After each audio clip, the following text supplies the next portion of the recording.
നമസ്കാരം സുഹൃത്തുക്കളെ, ഞാൻ രജീഷ്.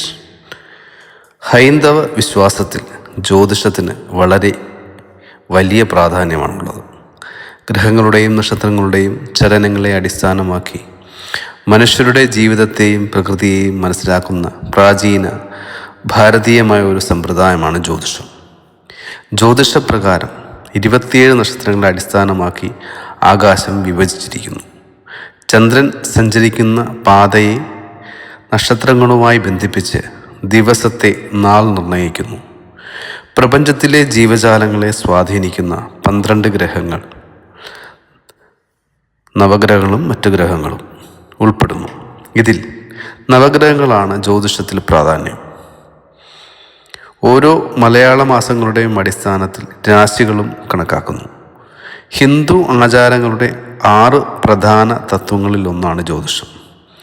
ഒരു ശാസ്ത്രീയ വിഷയമായി പരിഗണിക്കപ്പെടുന്നില്ല എങ്കിലും ഇത് ഇന്ത്യൻ സംസ്കാരത്തിലും വിശ്വാസങ്ങളിലും ആഴത്തിൽ വേരൂന്നിയ ഒന്നാണ്. അതുകൊണ്ട് തന്നെ ജ്യോതിഷപ്രകാരം 27 നക്ഷത്രങ്ങളും 12 രാശികളും 9 ഗ്രഹങ്ങളുമാണ് ഉള്ളത്.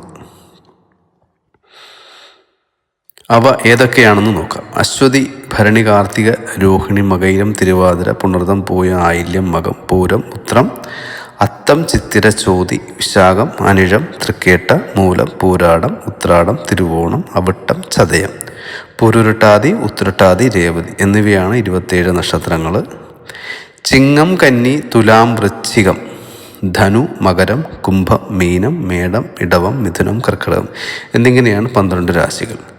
സൂര്യൻ, ചന്ദ്രൻ, ചൊവ്വ, ബുധൻ, വ്യാഴം, ശുക്രൻ, ശനി, രാഹു, കേതു എന്നിവയാണ് നവഗ്രഹങ്ങൾ. ഇവയിൽ ആദ്യത്തെ 7 ഗ്രഹങ്ങൾ ഭൗതികമായ നിലവിലുള്ളവയാണ്. രാഹുവും കേതുവും ജ്യോതിഷപരമായി സങ്കല്പങ്ങളാണ്. എല്ലാ ഗ്രഹങ്ങൾക്കും അവയുടെ രാശിമാറ്റങ്ങൾക്കും സവിശേഷമായ സ്ഥാനമാണ് ജ്യോതിഷത്തിൽ കൽപ്പിച്ച് നൽകിയിരിക്കുന്നത്. ഗ്രഹങ്ങളെല്ലാം കാലാകാലങ്ങളിൽ രാശികളിലേക്ക് സഞ്ചരിക്കാറുണ്ട്. സംക്രമണം എന്നാണ് ഈ പ്രക്രിയയെ വിശേഷിപ്പിക്കുന്നത്. ചില രാശികൾക്ക് ഗ്രഹസംക്രമണം ഏറെ ഗുണം ചെയ്യും.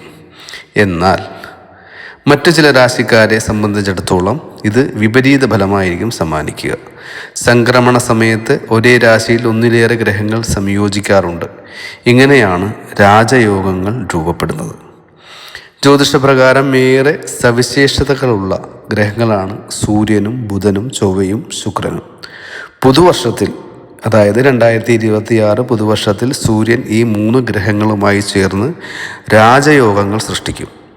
സൂര്യൻ ബുധനുമായി ചേർന്ന് ബുധാദിത്യ യോഗവും, സൂര്യൻ ചൊവ്വയുമായി ചേർന്ന് മംഗളാദിത്യ യോഗവും, സൂര്യൻ ശുക്രനുമായി ചേർന്ന് ശുക്രാദിത്യ യോഗവും രൂപം നൽകും.